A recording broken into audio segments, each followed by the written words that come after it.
Hey everybody, welcome to the Squashfest podcast. A very special episode. Look who we have in-house. Super uncomfortable being here. I feel like a Ninja Turtle's gonna come and drop kick me. That was the wrong choice of words for this week, by the way. So as you can see, the boy Harm is visiting from Florida over here to the Big Apple State City. We're not even there anymore. We're in Long Island. I was gonna say Big Apple is New York City. I'll say we're way off. But yeah, so today we're gonna be going over Monday Night Raw as per usual, and yeah. First and foremost, get well Zoey Stark. That was a that injury. If you're squeamish, do not go look it up. No. But it was really bad. She goes for a drop kick and her knee buckles, and one of the not worst wrestling injuries I've ever seen, but one of the bad ones I've seen in quite a while. What would you say is your worst? Sid Vicious breaking his leg in WCW. Okay. I didn't see that. You should not. That one for me was the Ray Phoenix one. Ray Phoenix was really bad, but if Sid Vicious breaking his leg was like yes. Lordy. That his We leg. have to watch that match. I can show you the clip. It's No, crazy. But his leg looked like it was being held together by a piece of string. Wow. Like, it was really bad. Okay. Other than that, Raw was a pretty solid show. Mm-hmm. Returning Kairi Sane, Bron versus Jey Uso, back and forth between Gunther and Logan, and everybody just wants a piece of Jey Uso. That's pretty much what the show seemed like. It was just everybody somehow. Well, there were like 4 backstage segments with like Paul Heyman and Jey Uso, and one with Sammy. One with Sammy. Like there was a whole bunch of things. And then even the segments that didn't have him in it pertain to him when you have the Logan Paul and Gunther facing off against each other, basically saying who's gonna end up fighting who, blah blah blah blah. Yeah. All right, so show kicks off with, I think it kicked off with Logan Paul, right? Kicked off with Logan Paul, in the ring. Basically saying that Jey Uso is paper champion. He doesn't deserve the championship. All the Logan Paul stuff, yada yada yada yada yada. Sorry, it's Logan Paul. My brain shuts off sometimes. Very good in the ring, but I just don't need to be seeing him on the TV every week.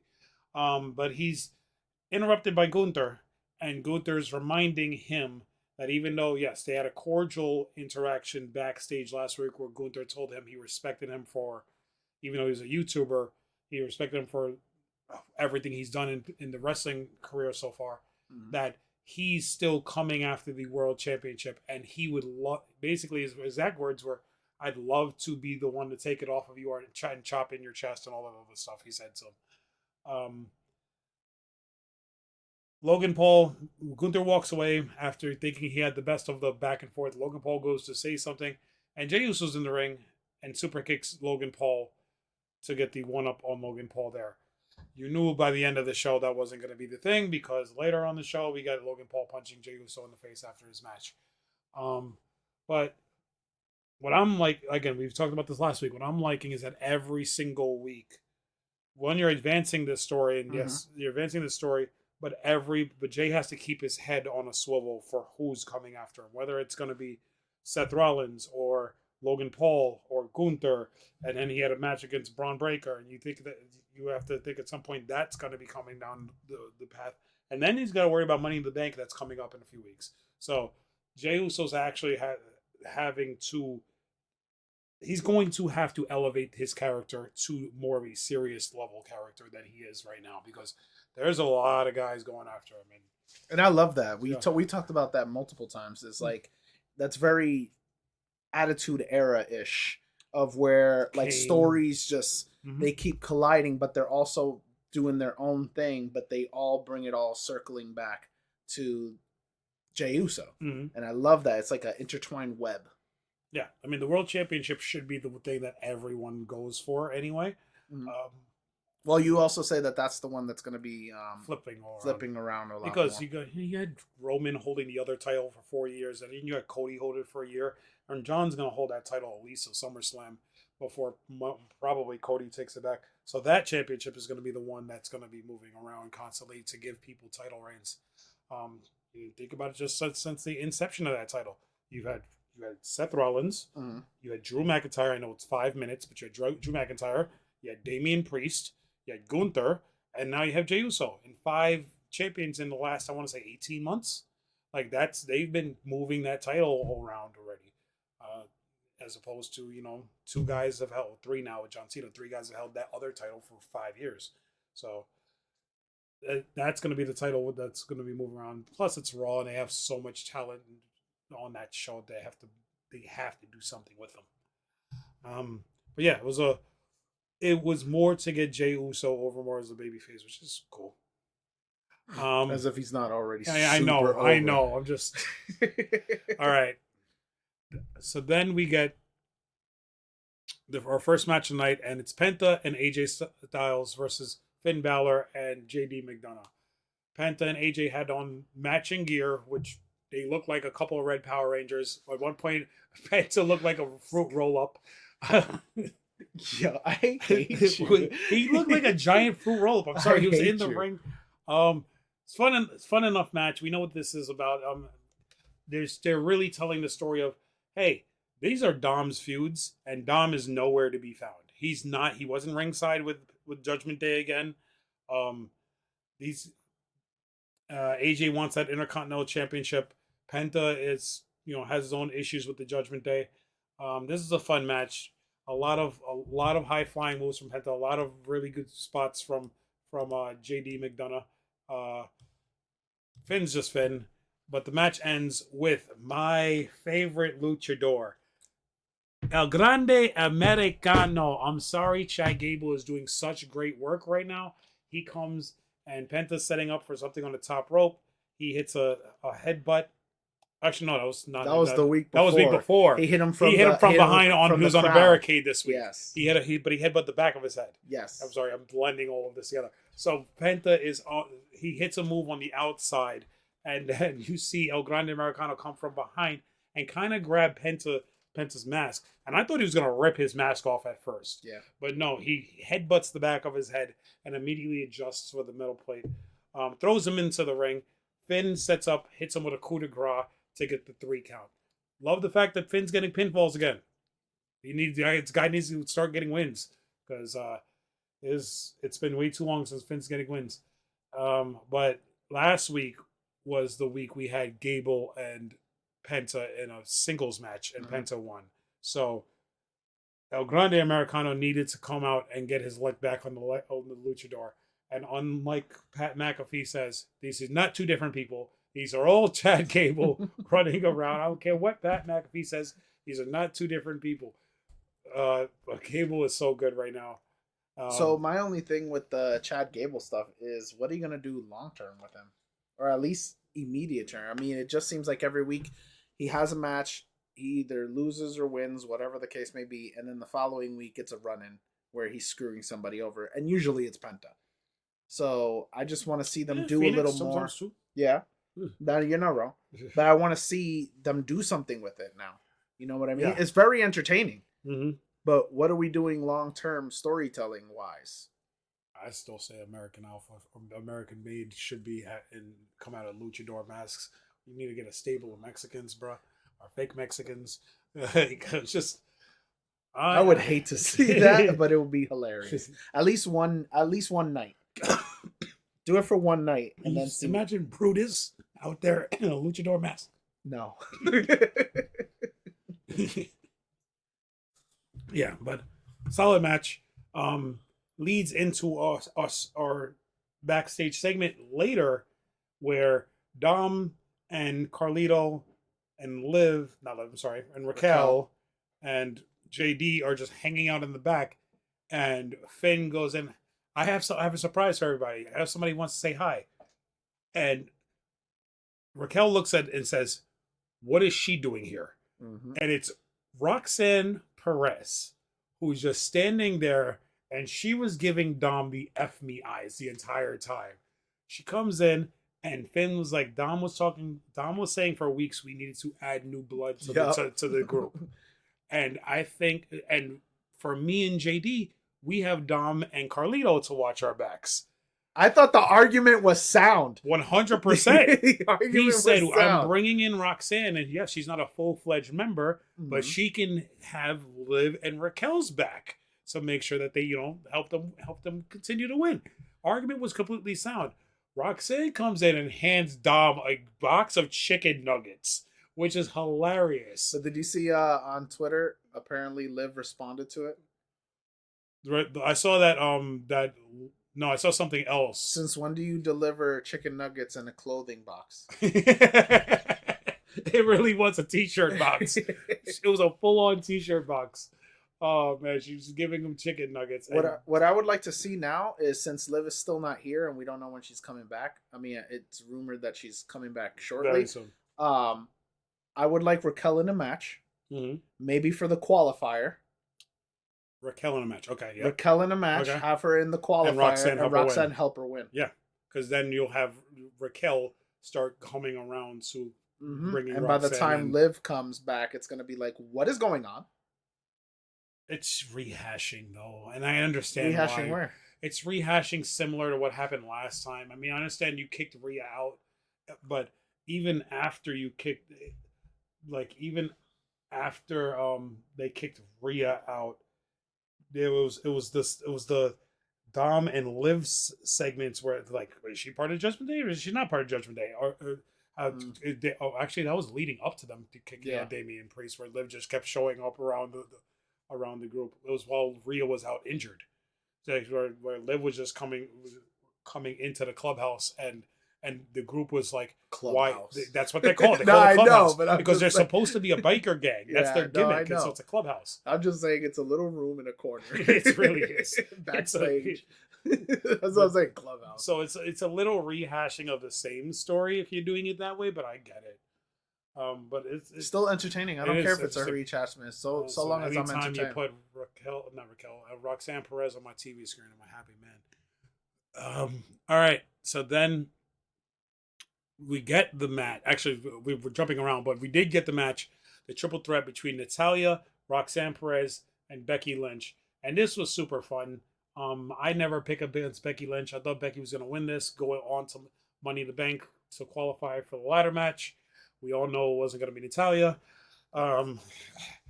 Super fun. Roxanne's a star. She all of a sudden has chemistry with Becky in ways it was insane. And Natalya can't put on bad matches. I don't like the fact that every multi-person match she's in, she's trying to hit a double sharpshooter. That's the only thing that really annoys me about Natalya. Yeah. It really does. It's like, it's so dumb. You can't get leverage on a double sharpshooter. You can't actually hurt anybody. You can't, it's just a spot, be like, I got both of them into my submission. And then they have to sell it. It's so dumb. So I knew right off rip Natalya wasn't gonna win. Mm-hmm. I thought it was gonna be Becky. I was thinking Becky, but then I was like, I don't think that's the move if you're trying to elevate Roxanne, because she's been coming in losing and getting beat up. It's just still early for I know her. It's still early, but it's too much, I feel like. And apparently Triple H also felt it was too much, so he had to give her a win. But I didn't see how it was going to happen with Becky in the match. In terms of, I knew she wasn't going to take the pinfall, so I figured it was Natalya, but I don't see how it was going to correlate to where Roxanne could get her alone. And then we see exactly how that happened, which was Lyra Valkyria not minding her business because she's the true heel in this situation. Becky's in the right. Becky's arguments are sound. It's very similar to Seth's arguments are sound. Becky is not wrong in saying, why do I have to step to the side? Isn't it funny, though, that the married couple has the same gripes? 100%. I love that, though. And it fits both narratives for both the women and the men. I love it. She's like, why do I have to step to the side and make way for the new young talent? I'm the reason this women's division is as strong as it was. I'm the champion. I'm one of the greatest women of all time. I still have aspirations to be champion. Mm-hmm. So I'm not stepping to the side. I'm going to bury, she's doing the John Cena thing. I'm going to bury anybody who comes in my way. And Lyra just happened to be the first person in her wake. Lyra doesn't like it. She comes in, she pulls Becky out of the match last night. They feud out of the way. Roxanne eventually hits Pop Rocks on Natalya and gets the win. So Roxanne gets to the Money in the Bank qualifying match, Money in the Bank ladder match, and it's a great spot for her because Roxanne's a great wrestler. She's going to be a star. I just thought, she's 23. Let her go on the main roster. Let her let fans get familiar with her, and then really push her.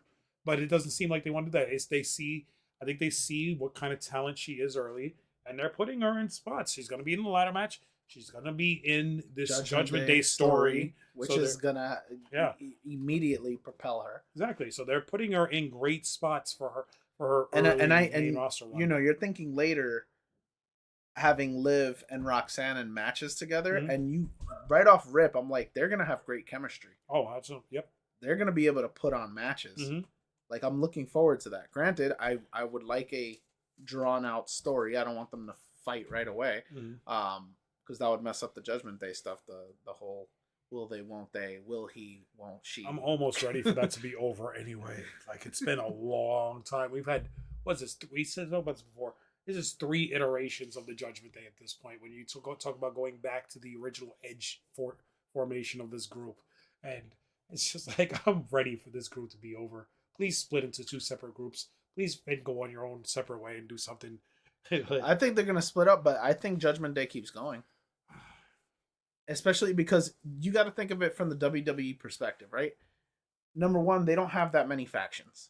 They don't have that many factions that matter. And then it's all about the shirts and the merch. And Judgment Day is a hot commodity. So I think they keep that going, but I think it splinters off. And they become 2 separate groups. One being the Judgment Day and one being... And it doesn't even necessarily need to be a group. It might just be Dom, Liv, and Raquel. Yeah. And Carlito. You think Carlito goes? I think Carlito does too. I felt that before. I think Carlito goes with them. You do Finn, Roxanne, JD, and then Dom, Liv, Raquel, Carlito go their own separate way. I think that's the move. I can see that. All right. Can you imagine Roxanne with a little leather vest? Don't give me a chub. I'm sorry. So next. He's here. That's the one thing I can't do online. All right, so next we get a backstage. This segment, I thought was stupid. Which, I mean, it's just Seth Rollins doing the same thing Gunther's doing, just telling everybody that. But he said, I'm gonna let you think on it. Think on what? The fact that you just threatened him that if he wins the belt, you're coming for it. Yeah. What is there to think about? He goes, we'll run it. No, but he said we'll run it back as our WrestleMania rematch, but this time for the World Heavyweight Championship. And he doesn't say it, but I think there were inclinations of him telling Logan, because he said one way or another, Jey Uso's not going to be 100% going into Backlash this weekend. No, not Backlash, whatever it is. Saturday Night Live main event. Saturday Night Live main event. Okay, got it, Jay.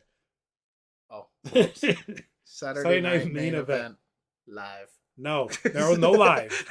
We're not getting Michael Chi in here or Michael Che. Whatever. Oh my god, I don't know his name.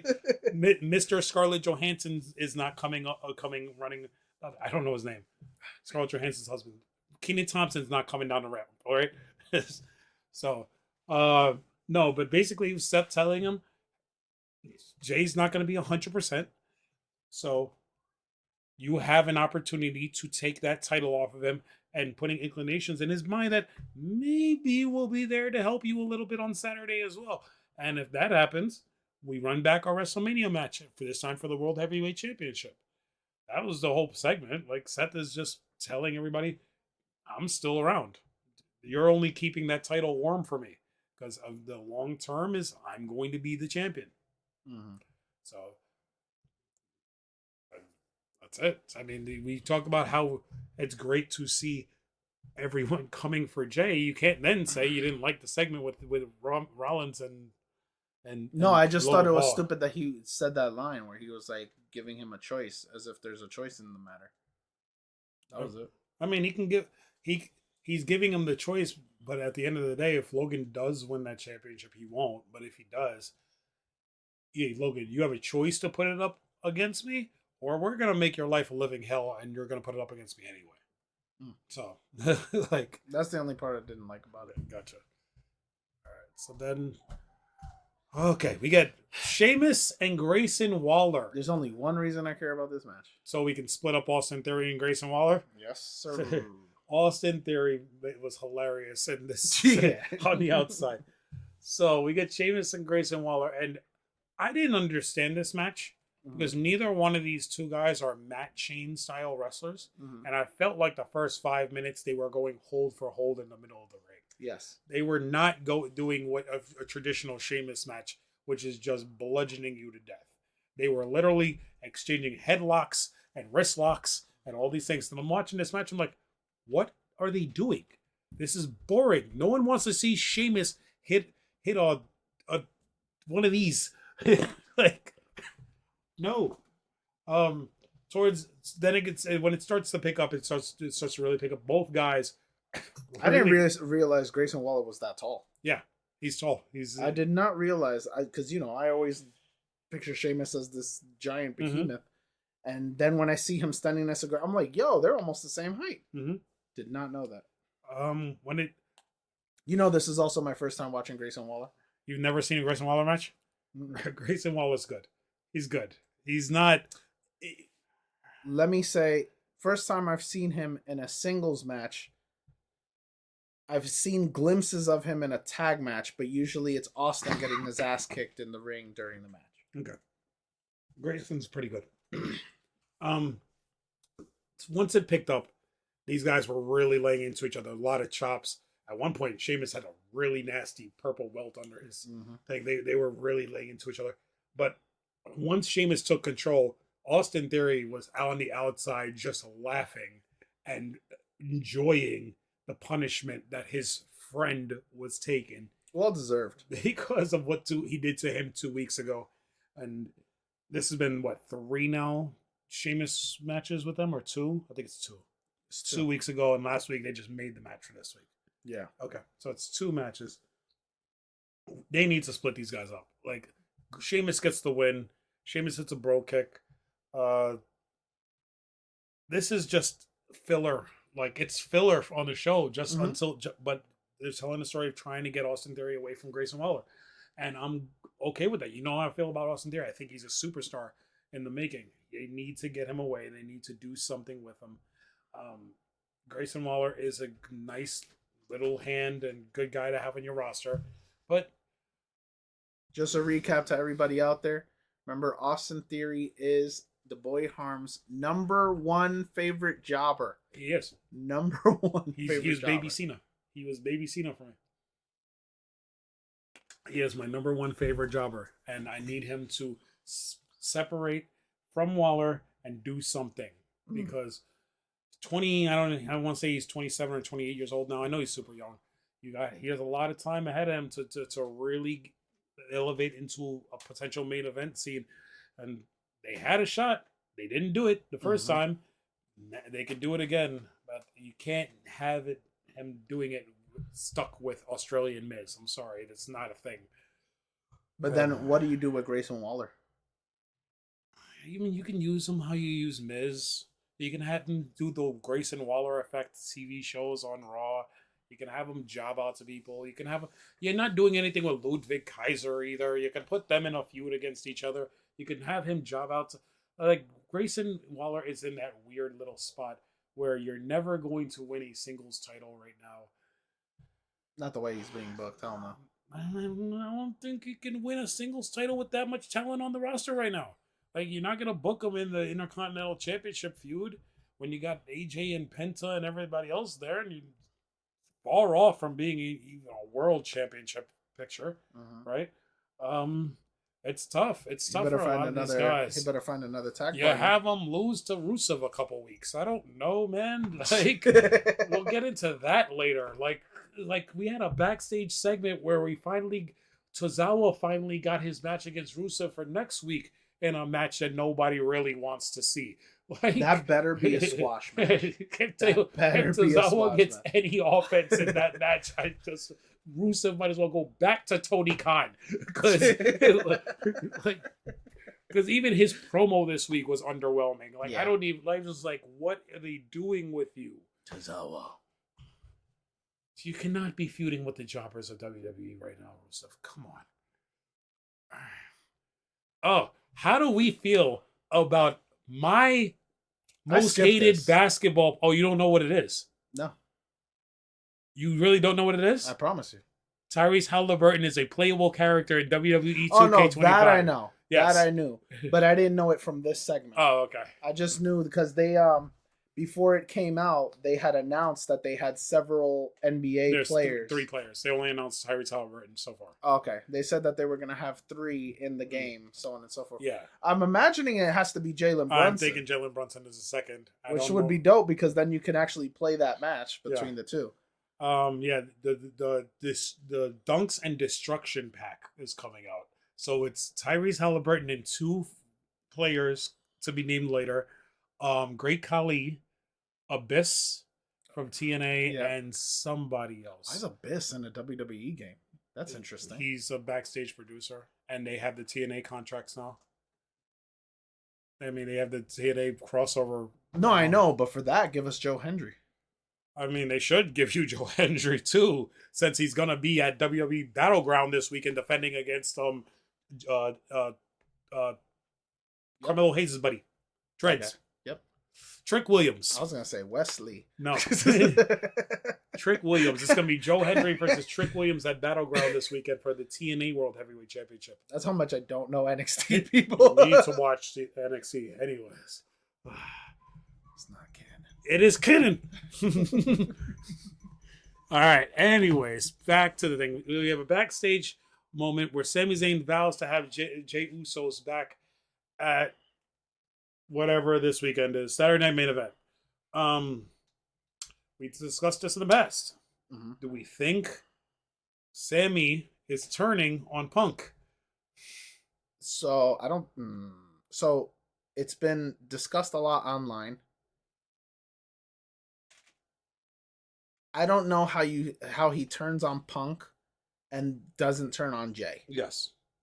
And I don't see him turning on Jay. Okay. That's the problem. And I don't see the why. Maybe he finally realizes that the only way he can actually get the World Championship match is to go to SmackDown. Maybe he turns on Punk and then doesn't actually join Rollins. He turns on Punk and then says like, you know what, Rollins, I'll take that deal you gave me 7 weeks ago and I'll go over to SmackDown. Coming back mad late to the table.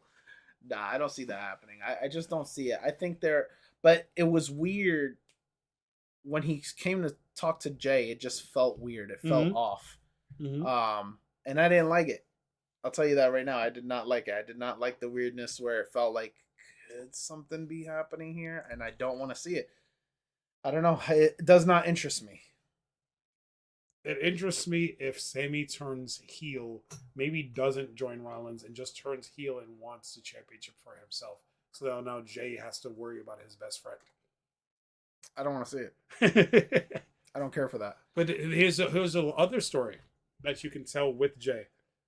This whole Jey Uso becoming world champion thing has been a 4 to 5 year making of the bloodline. Yeah. He's at the top of the table now. He's at the top of the heap. Everyone, including Jay, turned on Roman when Roman was at the top. Jay can now understand what it feels like to be stabbed in the back if Sami does it to him. Yeah. The way that Roman felt like Jay and Sami did it to Roman.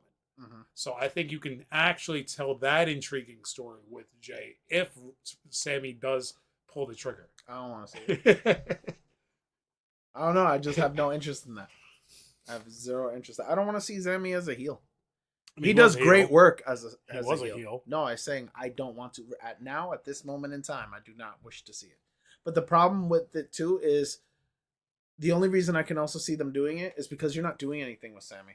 Yep. He's relegated to just being backup. Upper mid card. Yep.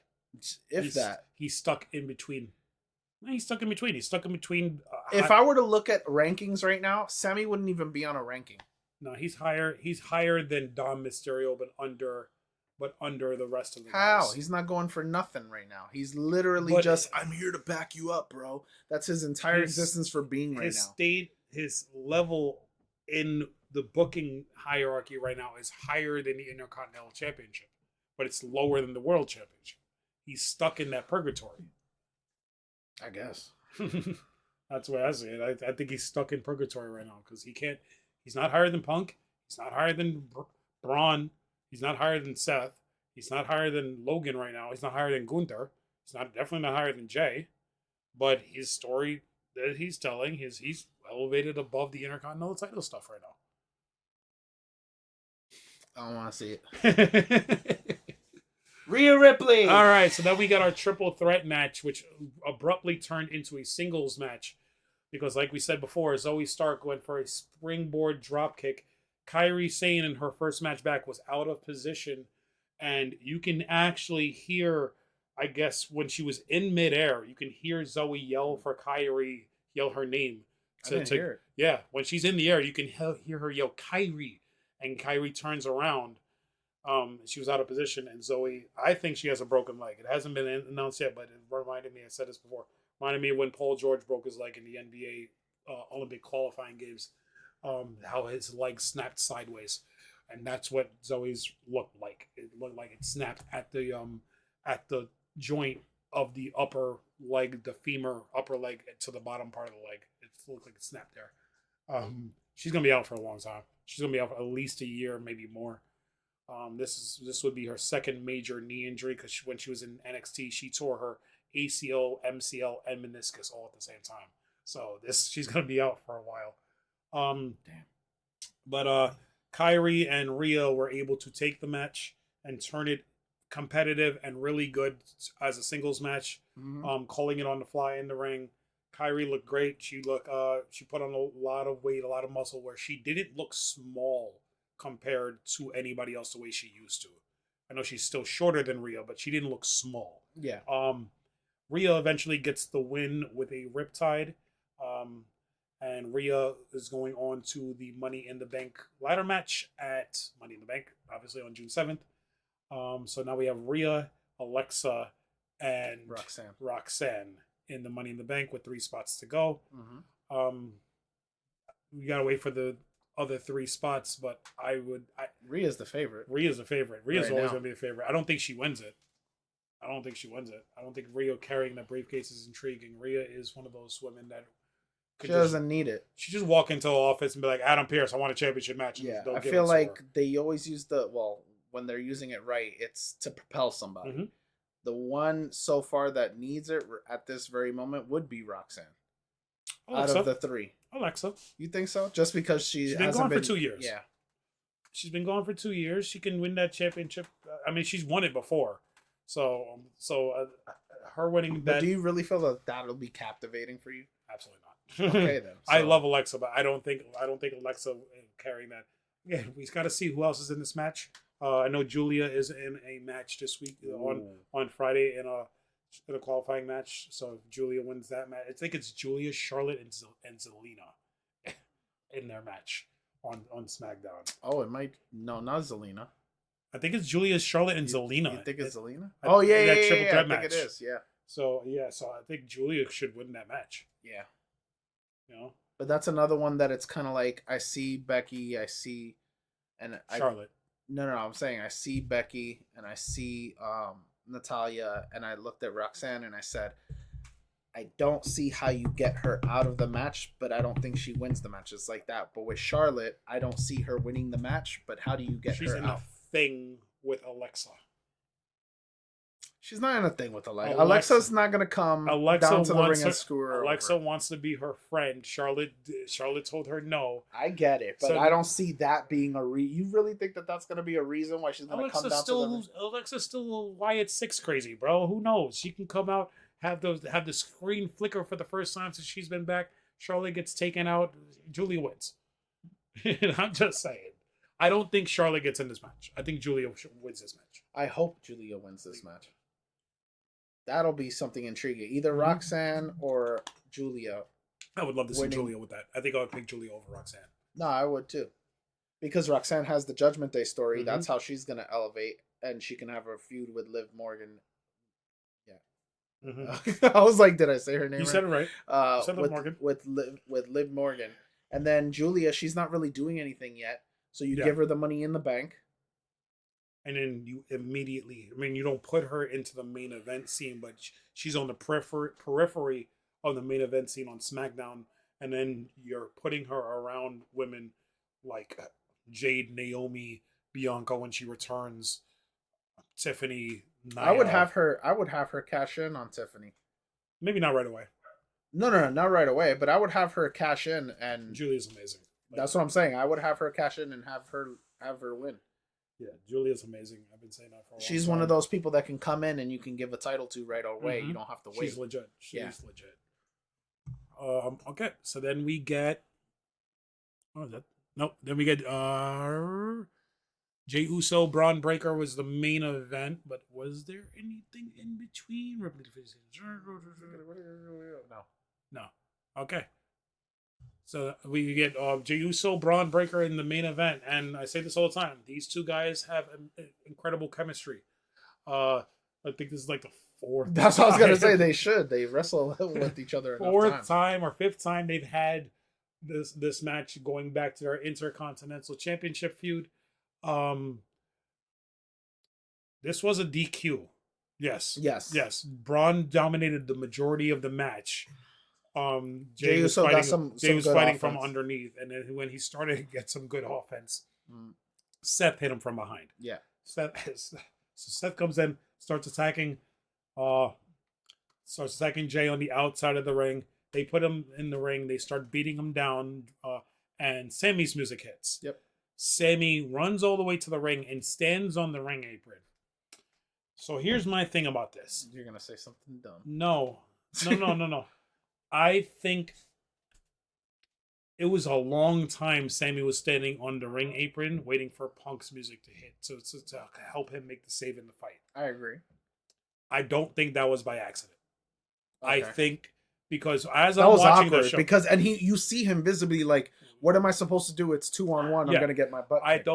I think he was standing there waiting for the music, and I don't think it was a production mistake. I think they legitimately said, because they're telling the story of Punk and Sammy not knowing if they can trust each other, because even though they're both baby faces, they're not friends. Yeah, and so he was waiting to see if he was going to get any help. Punk's music eventually hits, and when Punk gets on the apron, there was still like another 20 or 30 seconds where they stood in there before they got in the ring, where Punk and Sammy were staring at each other. But they're like, are we really going to do this? Can I trust you? Can I trust you? And then they get in the ring and started beating each other down. All of these little things. That's why I keep asking is Sammy going to turn heel? Because he can't trust Punk. He's never trusted Punk. He doesn't like Punk. Punk can't trust Sammy. Something's going to happen at Saturday Night Main Event. It's not just going to be the baby faces go over. Something's going to happen to tell a story, and one of them is going to betray or cost the match to the other one. Something's going to happen. I could see costing the match or something like that. I really don't want to see a heel turn. Not like this. Oh no, man. I would love to see Sammy turn heel. I would love to see a heel Punk, because I think a babyface Punk is kind of boring. I think Punk being the a-hole that everybody thinks he is could be more captivating. I think Punk's best runs. Oh, he'll be an anti-hero because he's still gonna get cheered. He's still gonna get cheered, I know. But Punk's best runs, when his first run in WWE, was when he was playing the heel. The Straight Edge Society, his runs against Cena, when he kept calling Jeff Hardy a crackhead. like I'm just saying, his best runs are when he's the bad guy. I'd love to see a heel Punk run. But I'm not saying join Rollins, but maybe Punk turns on Sammy. Maybe Punk gets so tired of Sammy, he just hits him with a GTS and walks out. Like, something that's going to happen at Saturday Night Main Event that's going to advance this thing. Eventually, the two of them, they brawl with what's the name of this faction? Rollins and Breaker. They roll with Rollins and Breaker. Jey Uso comes in. The baby faces eventually get the heels out of the ring. I think everybody just scurries away. Yeah, everybody scurries away. In the Jey crowd. Uso gets into the ring, grabs his belt, and as the show is going off the air, I'm like, and I said it to our buddy Darwin. I was like, Logan Paul's gonna come and hit him. Yep. Logan Paul's gonna come and hit him. And as soon as the credits rolled, Logan Paul came in. Not Superman punch, but titanium punch, whatever he calls it. Yeah. So Jay knocks him out and stands over him as the show goes off the air. No shot Logan wins this title. No shot Logan wins this title this Saturday. He will be a future champion, but no shot he wins this title on this coming Saturday. No, I agree. Overall, what is your top moment of the night? I like the Judgment Day stuff. That intrigued me the most. I was just like, where are we going with this? Oh no. Yeah. Just the idea of Roxanne just messing that up. It's like a hornet's nest. You could just see the chaos that's going to ensue. Yeah, and I agree. Judgment Day stuff was the most intriguing thing of the night. Again, I was watching that and analyzing every single thing happening, and Dom was so happy, and I don't know if he was happy to see Roxanne, because what man wouldn't be, or was he happy to see the box of chicken nuggets? I don't know which. He wasn't happy at first. He looked annoyed when she first popped because up. Liv was gonna come in. Liv's gonna come in and murder him. That's why. No, but him and Roxanne towards the end were giving each other those eyes. Yeah. And I'm just like, oh, this is gonna be bad for everybody involved. And Finn just trying to blow shit up like he does. Finn. Finn is like, oh, it's okay. I got Roxanne. Finn's facial expression during that entire thing was hilarious. And the way he was so proud of himself. He is so proud that he came up with this idea. And then the fact that he was just like, well, that's what brought it home for me when he was just like, well, Dom had a great idea saying we need to bring more people into the fold. And bring in Roxanne Perez. Like, so logical the way he said it. He was like, well, we have each other, but who's going to watch y'all back? So I brought Roxanne. Yeah. It all makes sense, but you know why he's doing it. He's just trying to blow this up so hard. Because no one respects him as the leader. Nope, at all. But yeah, that was Raw. The go home Raw to Saturday Night Main Event.